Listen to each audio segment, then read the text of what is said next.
Bienvenue sur ordimer.com. Dans ce tutoriel, nous allons apprendre à utiliser les métadonnées. Alors tout d'abord, qu'est-ce que c'est que les métadonnées?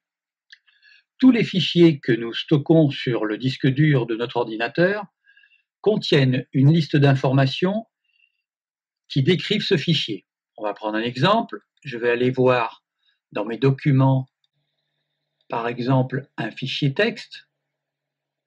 Donc dans le dossier Ordimer, si je prends le compte-rendu de l'Assemblée générale, je vois que non seulement mon fichier ici s'affiche avec son contenu, mais j'ai en métadonnées toute une liste d'informations qui me donne la date de création du fichier, le nom de l'auteur, la taille en kilo-octets, etc., etc. C'est-à-dire que j'ai un certain nombre d'informations. Si je prends maintenant un fichier musique,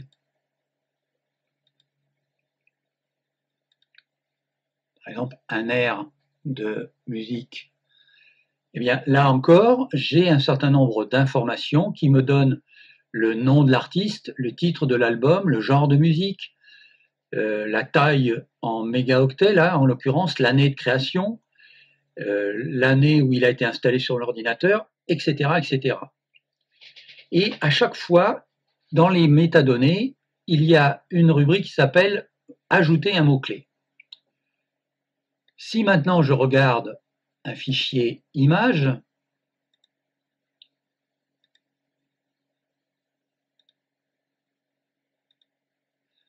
et que je prends cette fleur, là encore, j'ai un certain nombre d'informations plus ou moins utiles qui me donnent y compris le nom de l'appareil qui a pris la photo, le type de l'appareil, la focale, la vitesse de prise de vue, la sensibilité, l'ouverture maximum, donc un tas d'informations propres à ce fichier qui sont compris dans le fichier qui est sur mon disque dur. Alors il y a deux enseignements à tirer de ça. Il faut savoir que lorsqu'on envoie un fichier en pièces jointes par email, ou bien que l'on transmet une copie d'un fichier sur une clé USB, non seulement nous envoyons l'image, le texte ou la musique, mais nous envoyons toutes ces données-là. Alors il est bon de savoir que nous pouvons supprimer les données qui accompagnent le fichier pour accroître la confidentialité du fichier. Mais à l'inverse, je peux très bien utiliser les métadonnées pour améliorer les capacités de recherche sur mon ordinateur.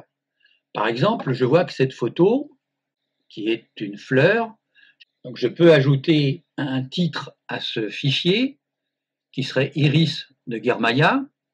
Je peux ajouter un mot-clé.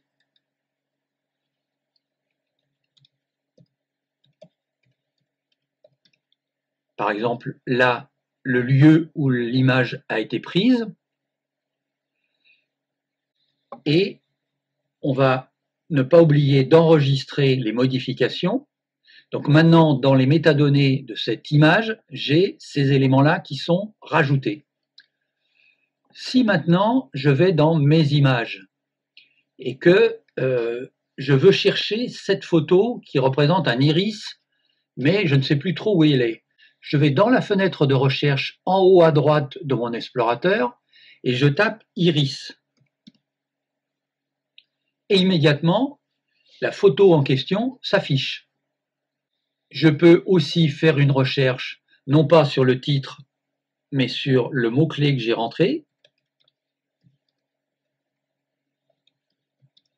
Et je vois que, de la même manière que tout à l'heure, mon image correspondant à ce mot-clé s'affiche. Donc on voit que les métadonnées peuvent être à la fois très utiles pour améliorer la recherche d'un fichier sur son disque dur, mais ils peuvent être aussi très indiscrets puisque tous les éléments contenus dans les métadonnées sont transmis à mon correspondant. Je vous dis à bientôt pour un autre tutoriel.